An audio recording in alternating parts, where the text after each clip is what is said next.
What's going on, guys? It's Roman back with another video, and today we're going to be talking about 5 teams that could realistically take the Warriors' crown in the 2017-2018 NBA season. Now, if you've been living under a rock or simply didn't follow the finals because your team got eliminated early or didn't make the playoffs, the Warriors beat the Cavaliers in Game 5 of the finals last night in a 120-129 win.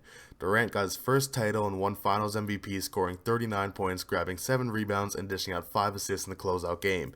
Steph added 34, and Iguodala stepped up for 18 huge points. LeBron did score 41 to go along with 13 rebounds and 8 assists, and Kyrie did pitch 26, and even JR scored 25, but at the end of the day, the Warriors simply outgunned Cleveland. Had the Cavaliers stolen this game, it's very likely that the series would have gone the distance, but once again, Golden State showed their dominance, and after outscoring the Cavs 38-23 in the second quarter, most people had a feeling it was already over. There are loads of analysts saying that the Warriors are the greatest team ever and will continue to win championship after championship until the players exit their primes. What they forget is that there are still 29 other teams and several elite players such as Paul George and Jimmy Butler on the free agency market. So, without further ado, here are 5 teams that could realistically stand a chance or even beat the Warriors in the 2018 NBA season. Number 5, the Houston Rockets. Many people expected the Rockets to end up playing the Warriors in this year's Western Conference Finals after the Spurs lost Tony Parker to injury in Game 2 of the second round series. The Spurs went on to stun everyone and wrap the series in 6 after a devastating 114-75 win on the road. Even with that said, the Rockets are not done, so don't be surprised if they become one of the great teams in the upcoming season. Let's start with James Harden. He averaged 29, 8, and 11 this season. Many people expect him to be named MVP later this month, but we'll have to wait and see. The Rockets beat the Warriors 132-127 in December, with James Harden scoring 29 points, grabbing 15 rebounds, and dishing out 13 assists. What makes the Rockets so good? Offense. They've proved that they can drain the 3-ball just as good as anybody in the league, which is great. But there is a problem, however, and that's that they live and die by the 3.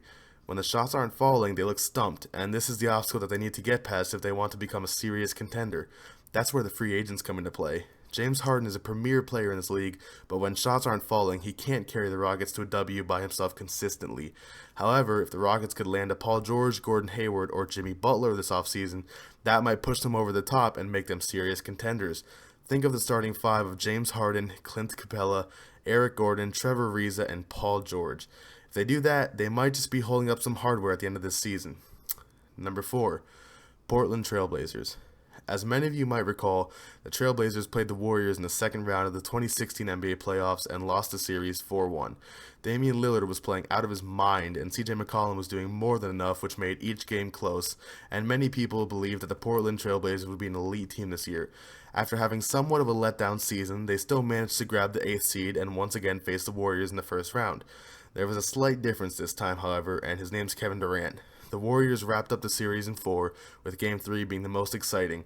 The Blazers' offense is loaded, and they added some defense intensity as well. Similar to the Rockets, though, there's one thing that could push them over the top and make them a legitimate contender, and that's a star shooting forward. Paul George, Jimmy Butler, and even Gordon Hayward would fit perfectly with this team. They need someone to guard opposing shooting forwards and also need an extra playmaker. As great as Lillard and McCollum are, they can't score 60 every night. Rumors are going around that Paul George is exercising his free agency to more than just the Lakers, so it's extremely likely that the Blazers will target him this offseason. I myself, being a Blazers fan, would love to see another matchup with the Warriors next year, as I fully believe that a shooting forward would make this team better. Number 3, Cleveland Cavaliers. Not much has to be said about the Cavs that hasn't already been said. I'll only say one thing though, and it's, well, 3-1 lead. The Cavs have the best player in the world in LeBron James, and yes, Paul Pierce, LeBron's the best player in the world. They also have one of the best finishers in the league in Kyrie Irving, and a top 3 power forward in Kevin Love. Tristan Thompson is a rebounding machine, and J.R. Smith is one of the deadliest shooters in the league when he's on. They have decent depth after adding Kyle Korver and Darren Williams to go along with Channing Frye and Derek Williams, but it could be better. To be honest, I think the Cavs could win it all next year out of sheer will. As a matter of fact, I expect them to. I fully believe that the Warriors would win. My bad. I fully believe that the Warriors' win over the Cavaliers last night will light a spark under them, and I would not be surprised if they go on to win 66 plus games this season. To add to this, LeBron is still chasing Jordan as the greatest of all time, and this finals loss took a big hit on his career, so I wouldn't be surprised if he went on to go put on a monstrous MVP caliber season and win that award. There's one thing that could make them better though, and that's a true center. While Tristan Thompson's tenacity on the boards is outstanding, think of how dominant they would be with a player such as DeAndre Jordan maybe? His athleticness, ability to catch lobs and block shots, and size alone fits perfectly with the Cavaliers' game style. So if they sign him this offseason, say hello to the 2018 NBA Championship, Cleveland. Number 2, San Antonio Spurs. Before Kawhi got injured by Zaza in Game 1 of this year's Western Conference Finals, they were up by 20 points. And that's also with Tony Parker being out due to the injury that I mentioned earlier. Not only do they have the best defensive player in the league and one of the best players all around in Kawhi, but they also have the best coach in the league in Greg Popovich. This offseason, many are expecting Chris Paul to sign with the Spurs, and this could be a force to be reckoned with.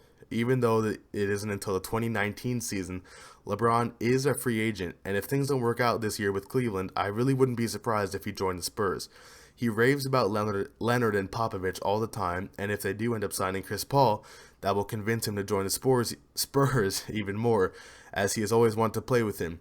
This would also end the debate about the East being weak and LeBron not being able to handle Western Conference teams.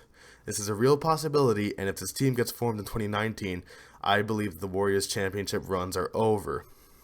Now, number 1, Golden State Warriors. That's right.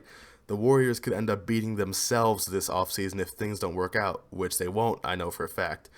This upcoming season, the salary cap is expected to drop around $90 million, and the Warriors' current salary is at about $100 million. That means that somebody has to go, and it's most likely going to be Klay Thompson, who plays a huge part in spacing out the floor and hitting big threes.